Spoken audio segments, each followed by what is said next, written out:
Hey everybody, this is Yasin Nizami and I'm back with my another bite-sized video, and today's topic is coaching. So remember in my last video I talked about coaching one-on-one and how is it different from mentorship.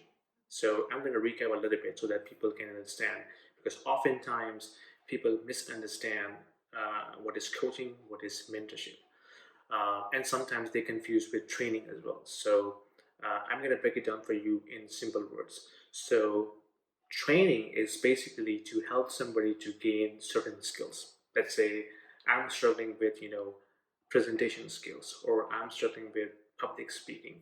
So I can get myself enrolled into certain courses to improve my skill set. So that's training, right? Mentorship is when somebody is struggling with something, and you give them your guidance and advice based upon your own experience and how your wisdom tells you to do this. So that's called mentorship. Coaching is different. Coaching is at a strategic level.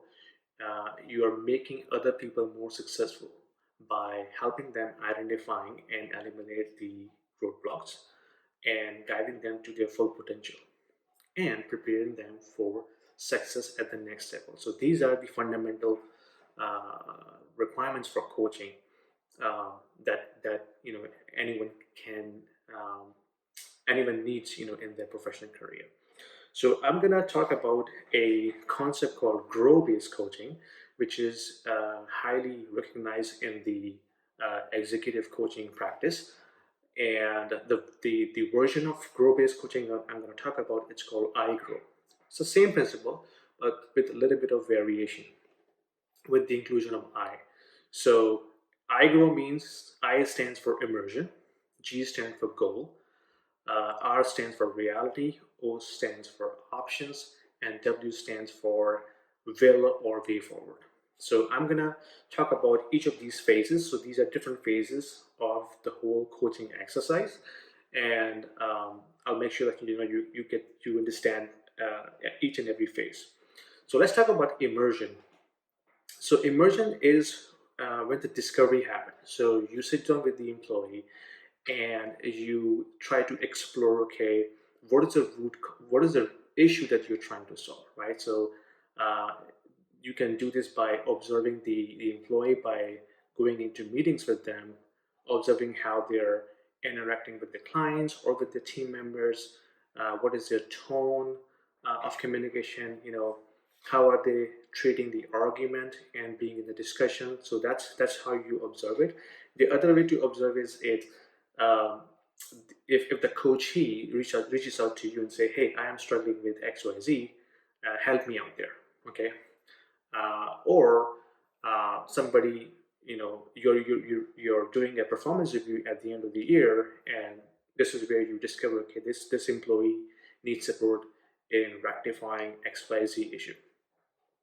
So once you go through these observation exercise, it's important that you do it in a distraction-free environment, right? So put your laptop and mobile away, give them full attention, have an eye contact, and make sure they realize that you're giving them their full dedicated time in order to help them identifying the root cause or the actual issue itself. And this way, you basically create trust, honesty, and natural relationship with them, and they open their hearts, and then they tell you naturally what they are struggling with and what is the real issue.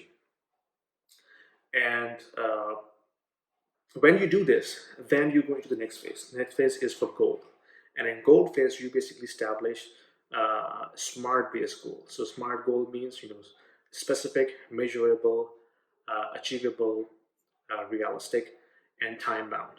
And that could be anything that the employee wants to achieve, right? Whatever the issue they are struggling with, they want to get rid of that, overcome that issue, and achieve that could be their goal that they want to set. Okay.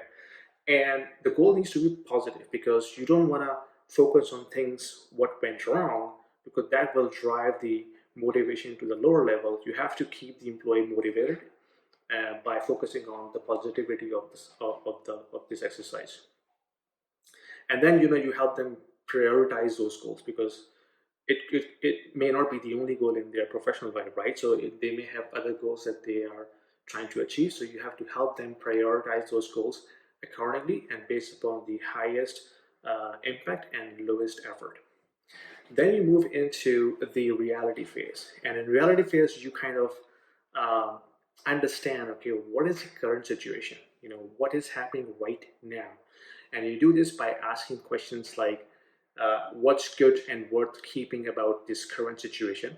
Okay, what has prevented this far? Uh, uh, this issue to be resolved. Uh, do you have resources that you can use? What you have tried? What has worked? What has not worked? Um, and what you have learned from this? After going through these questions, then you explore. Okay, is it the skill issue? Are they having lack of skill set because that's why they are having the situation, or is it a will issue? Are they feeling motivated to do this thing? Or they have physical issues, for example, they don't have time or resources to do these things. Once you go through these questions, then you establish, okay, this is the reality, this is the current situation, and next step is to explore the options to fix this, right? So when you go into the next phase, then you start exploring the options, and make sure you don't come up with these options. You basically push your employee to come up with these options. And how do you do that? You ask them questions. For example, how can you change the situation, right? How could you overcome those barriers? What options do you have? What kind of approach is likely to work here? Tell me what possible actions you see realistic or not. What tools, resources, and approaches have you seen used in similar situation before? Who has been in the similar situation that that you can learn from them?